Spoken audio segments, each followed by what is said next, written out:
Coucou à tous, j'espère que vous allez très bien. Bienvenue sur ma chaîne Hélène Louve. Aujourd'hui, je vous retrouve dans cette nouvelle vidéo de la playlist Ghosty Time pour continuer avec notre lecture, avec nos histoires paranormales. Encore une fois, je vous laisse en barre d'infos le lien du livre où vous pouvez retrouver l'édition, enfin en tout cas l'édition de l'année 2018 de celui-là et d'autres aussi, d'autres livres dans ce style et tout ça. Donc voilà, et comme d'habitude aussi, je vous laisserai en barre d'infos les liens s'il y a eu des documentaires ou comme ça réels de ces histoires-là. Si ça vous intéresse, allez checker. Donc n'hésitez pas surtout d'aller checker aussi la barre d'infos. Donc voilà, avant de commencer, je vous invite à vous installer très confortablement, de prendre un petit thé, un petit café, un petit chocolat chaud, ce que vous voulez, même à manger, comme vous voulez. Et nous, on va commencer de suite. Je pense que vous aurez 3 histoires aujourd'hui car ça fait très longtemps que j'en ai pas fait et que j'ai très envie d'en lire. Donc voilà, on va découvrir ça ensemble et je vous donnerai mon point de vue à la suite et tout ça. Je vais essayer de faire avec quelques images histoire que l'ambiance soit un peu meilleure et de faire mieux les vidéos peu à peu et tout, mais bon, j'apprends peu à peu, voilà. En tout cas, j'espère que ça va vous plaire et nous, voilà, je vous laisse avec la suite de la vidéo. Alors, ambiance et c'est parti. Linda Napolitano. Quand en 1989, Linda lit The Intruders, une référence en matière d'abduction. Elle y trouve les réponses qu'elle ne trouvait nulle part ailleurs et des nouvelles sources d'inquiétude. Qu'elle ait été enlevée par 2 fois, cela ne fait pas de doute pour elle. À 13 ans d'intervalle, elle a ressenti la même sensation de paralysie progressant. Dans son corps endormi, l'impression de se perdre soi-même. Eut quelques souvenirs diffus, ou plutôt des sensations. Puis une grande fatigue au réveil. Elle découvre dans le livre de Bud Hopkins la pratique de la pose d'implant. L'angoisse la gagne. Elle court à la salle de bain. Elle est toujours là. Cette petite bosse à côté de son nez. Apparue quand elle était enfant. Elle avait alors consulté un ORL qui souhaitait la faire retirer. Mais Linda n'a pas poursuivi les consultations.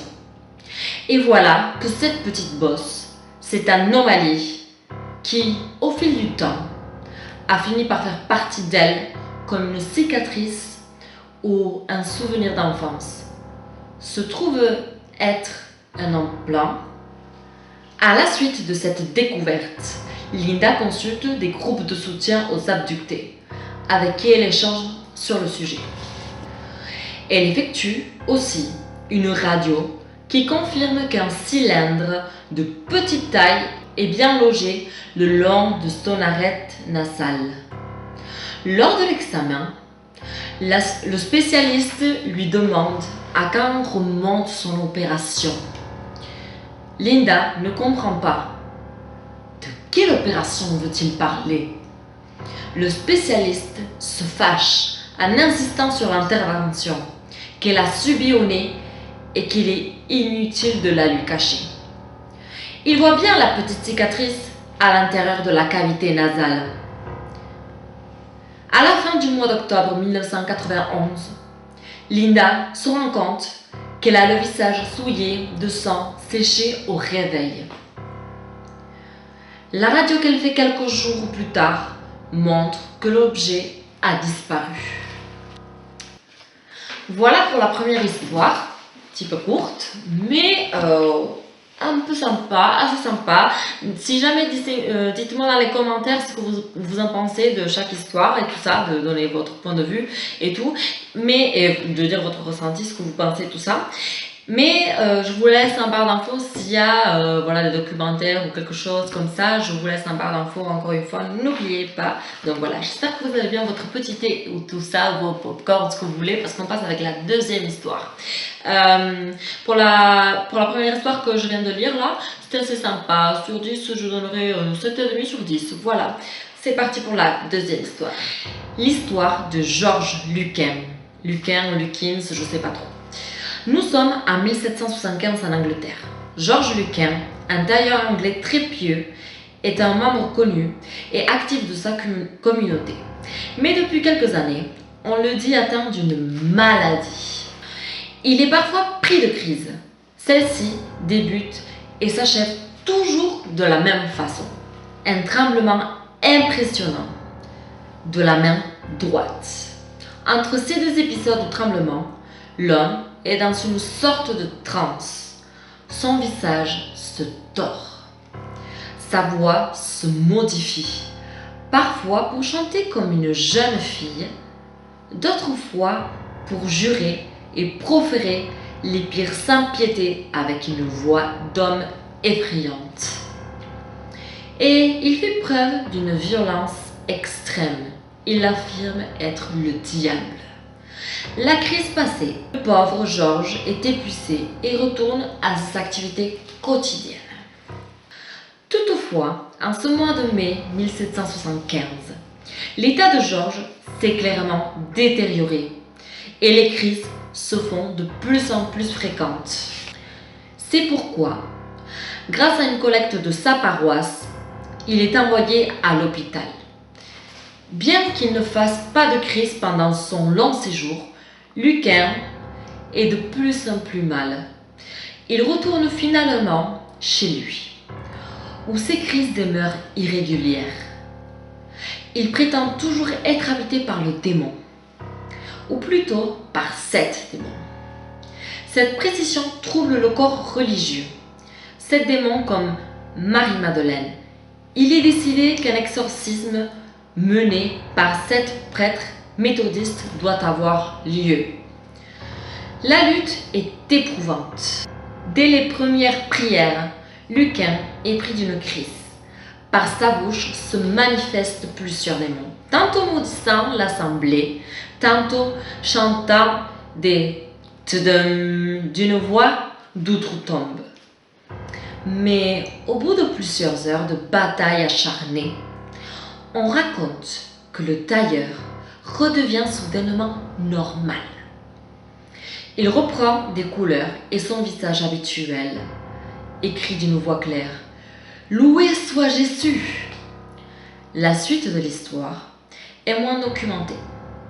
Pour certains, Lucain aurait repris sa vie normale entre église et atelier.